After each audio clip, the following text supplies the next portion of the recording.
Bob and Mark were having a sleepover. You guys ever have sleepovers? Hey, you don't sleep over with your cousins? You sleep over with at your grandma's house? Yeah, see, you have sleepovers. Bob and Mark were having a sleepover, and Bob's mom was pulling out all the stops. She had gotten them pizza. They had watched 2 movies. They had watched, great movies. They were in the basement. They were playing video games. They were drinking as much Coke as they could consume. And finally, when they were all sugared up, Bob's mom threw them out in the backyard. And that's when Mark said, they got into a little bit of a bragging contest. Mark said, my backyard is way nicer than your backyard. And Bob said, yeah. My bicycle is way better than your bicycle. And Mark said, yeah?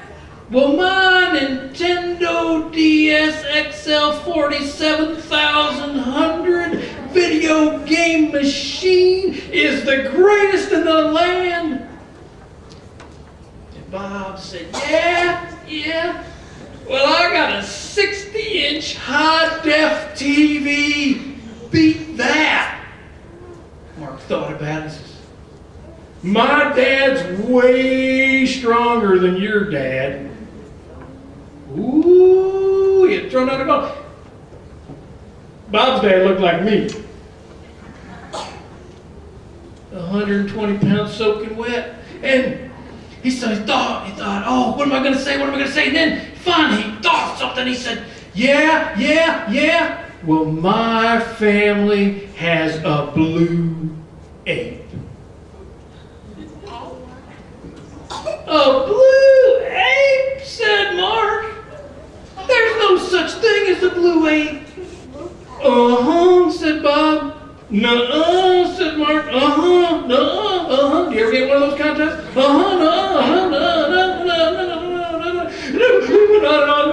And finally, Bob said, oh, prove it. Yeah, I can't wait to see this, said Mark. There's no way you got a Blue Ape. No way. I'm going to win this. There's no way. So, that night, when they were supposed to go to bed upstairs, they waited till Bob's parents were in the family room and they were watching TV. And Bob and Mark snuck down the stairs from the second floor, through the foyer, along the wall, and slipped into the study, a room off the entry of the house. And in the study, there was a closet. Bob opened the door of the closet. He pushed all the coats aside, and in the back of the closet, there was another door. And there was a combination lock on it, 5, 10, 25. And Bob undid the combination, clicked the lock. He reached up on the shelf and he grabbed the flashlight. And he opened the door. He shined the flashlight down this long, dark, deep stairway. And they started walking down. It was all made of stone like a castle. And there was moss growing on the walls. And there was water dripping down the stairway. And they got to the bottom. And there was this like a area about the size of this stage, and on the side there was a large wooden door with a big piece of wood across it, like on a castle. And Bob says, you get on that end, and Mark and I'll get on this end. And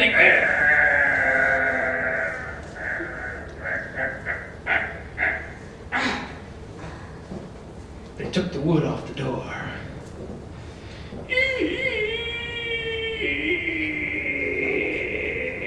The door opened. Bob reached inside, click, turned on the light, and there it was. A gym about twice the size of this room we're in right now. It had wood floors in it. You know, the wood floors like the kind you got in the gym at your school. Maybe you don't have wood floors in your gym, but we used to have wood floors. And they were all curled up. And it smelled Have you ever been to the monkey house at the zoo? Oh yeah, it smelled just like a monkey house at the zoo. Woo, that was bad. They went all the way across the gym. There was playground equipment. You know, large ropes and logs to climb on. And they got all the way across the gym. And there was a big steel door, like the door in the bank. And it had this big ship's wheel on it. And Bob started to turn the ship's wheel.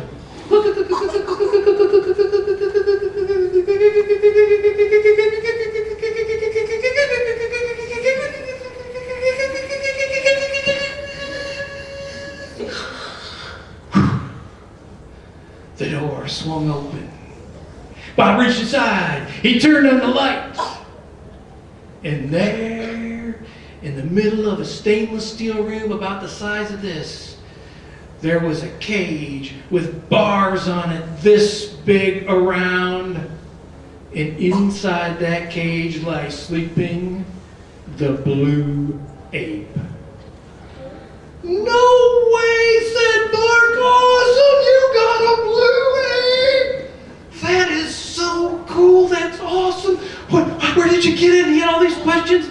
And Bob was telling him all about the Blue Ape. And finally, Bob said one word of advice. Whatever you do, never, ever, ever touch the Blue Ape. Oh, no, said Mark. I would never touch that Blue Ape. I would never even think about it. Well, it was getting kind of late, you know. They'd been down there for a while, so they shut the steel door. They went across the gym. They shut the squeaky door, and they put the big bar back on it. They went upstairs. They locked the combination lock. They snuck up back to bed. Everything was great until 2 o'clock in the morning. When Mark sat bolt up in bed, he was sweating, and he didn't know why, but he had to touch the Blue Ape.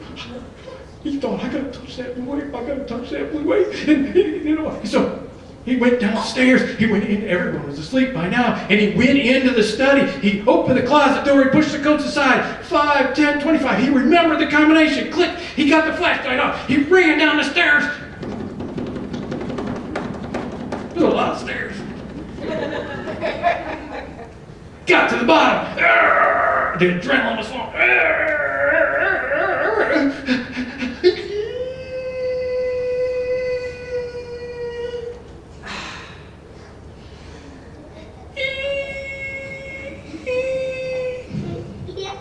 Click.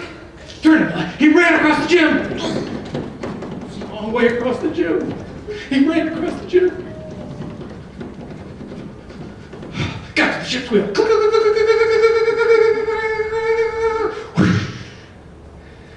The door swung open. He clicked on the light. And as luck would have it, the Blue Ape's claw was sticking out of that cage. And Mark ran over, and the first thing he did, he ran over and he touched that claw, and he goes, oh, I feel so much better. It was like a freeing experience. Oh, this is great. Then he got to looking at his time, and he goes, oh, I guess I better go. And so Mark went back and started to shut the steel door. And as he started to shut the steel door,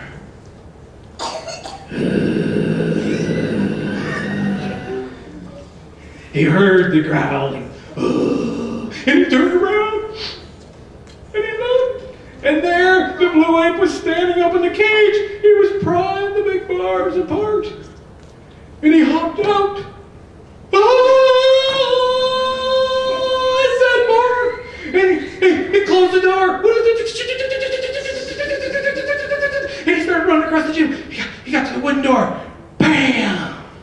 He turned around and looked, and the Blue Ape had crashed through that big steel door. He picked up the bar, put it on the wooden door, and the Blue Ape was running across the gym. And Mark started running up the stairs. He got to the top of the stairs. Crash! He looked behind him.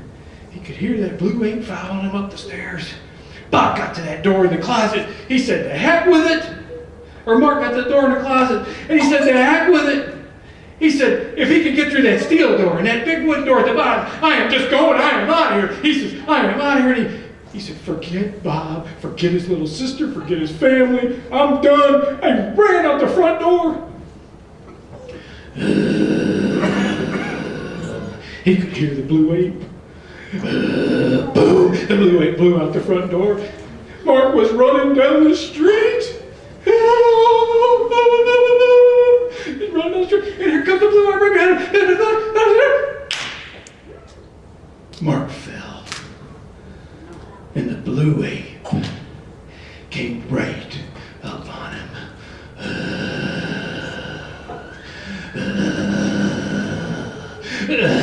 Man, he had some really bad breath, too. And he reached down, the Blue Ape reached down, and he touched Mark, and he said, Tag, you're it. Thank you very much.